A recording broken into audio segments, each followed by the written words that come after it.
ভাই শোন ভাই, ready ready, over jhalmuri ready. ভাই over over announce. Mahin Mahin, আমি শুনতে পাচ্ছি মাহিন। হ্যাঁ, ঝালমুড়ি রেডি, সবাইকে ঝালমুড়ি এখানে যাওয়ার জন্য অনুরোধ করছি। ঠিক দিনটা শুরু হয়েছিল ঝালমুড়ির মতো স্বাদ নিয়ে।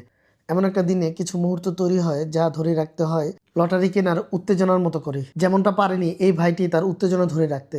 গান শুনতে শুনতে উঠে পড়েছিল বন্ধুদের কাঁধে। আমার কিউট কিউট আপুগুলো হারিয়ে গিয়েছিল সুরের অতল গহ্বরে। সুরের মূর্ছনায় নিজেদেরকে উজাড় করে দিয়েছিল তারা সবই। যেমনিভাবে ওহাব স্যার নিজেকে তার শুট অ্যান্ড বুটের মধ্যে আবদ্ধ রাখতে পারেনি। আবেগ এবং উচ্ছ্বাসের ঠেলায় ওহাব স্যারও তার কৈশোরে ফিরে গিয়েছিল। ওহাব স্যারের সেই কৈশোরে ফিরে যাওয়া এবং তার কিছু গোপন সত্য প্রকাশ করে ফেলা। ক্লাস 6-এ পড়ি, আমাদের পাশের মহল্লার একটা মেয়ে মনে হয় আমাকে একটু ভালোবাসতো, কিন্তু আমি আবার বুঝতাম না। আমার একদিন বলল যে বাসায় কেউ নাই।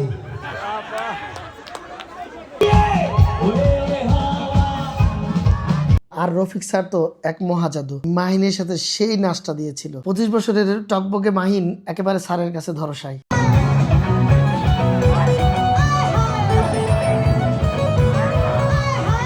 আর সেই উত্তেজনায় আমিও কম কিসের। নাচতে নাচতে তো কখন যে লুঙ্গি খোলার উপক্রম হয়েছে সেটাও টের পাইনি। নাচের উত্তেজনা ঠেলায় একেবারে ছোট ভাইদের কোলের উপর উঠে বসেছিলাম। দাঁড়ান দাঁড়ান, এখন উত্তেজিত হয়ে হাততালি দেওয়ার কিছু নেই, এখানেই শেষ না, টুইস্ট আরও আছে। এই ধরুন কলেজে পড়ে অথবা পড়াইয়া যারা সঙ্গী ধরেছে তাদের জন্য ছিল এবার ওয়াটার বল ধরার মহাপরীক্ষা। সেই পরীক্ষায় কেউ জয়ী হলেও অনেকে ভালোবাসার জলে নিজেকে সিক্ত করেছে।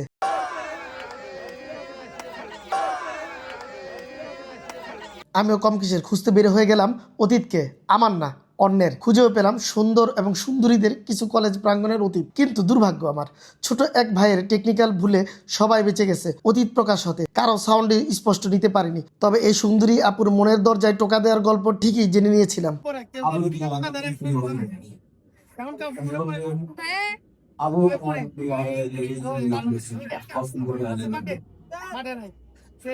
আপনি কাউকে টাকা দিয়েছেন? কিন্তু অনেকে দিত। আপুটা অনেক সুন্দর আছে, স্বাভাবিক। আপুকে সবাই নক করতে দিচ্ছে। সেই সাথে একই পরিবারের 5 বোন একই কলেজে পড়ার গল্প আমরা জেনেছিলাম। সাথে ছিল অনুজদের সাথে নিয়ে মজার কিছু পর্ব, যদিও সাউন্ড কোয়ালিটির কারণে অজানাই থেকে গেল তাদের মজার সব অতীত। লজ্জায় অনেকে মুখ লুকালেও আমার বন্ধু সুমন এবং রবিন ছিল তার ব্যতিক্রম।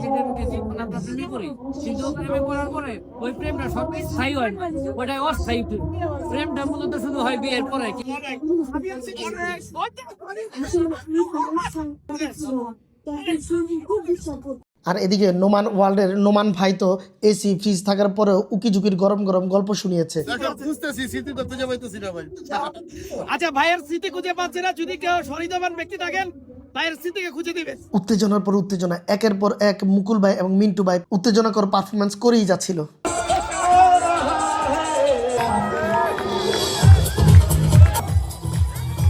আর এই ভাই তো 100 টাকা দিয়ে ফ্রিজ জিতে মহা উত্তেজিত।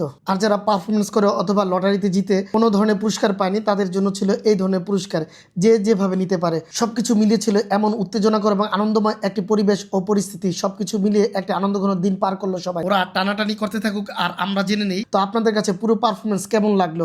দয়া করে কোনো বিষয় সিরিয়াসলি নেবেন না, কারণ কোনো বিষয় সিরিয়াসলি তেমন কিছু ছিল না, সব ছিল ফান এবং মজা। পুরো ভিডিও দেখে যদি ভালো লাগে এবং কোনো এক্সাইটমেন্ট কাজ করে তাহলে ওই এক্সাইটমেন্টকে ধরে রাখুন। পরবর্তী ভিডিও পাওয়ার অপেক্ষায় থাকুন এবং টাইম জোনের সমঝোতার সাথে থাকুন। আশা করি ভালো কিছু আপনাদের উপহার দিব। তালি হবে তালে তালে দূর জিতনা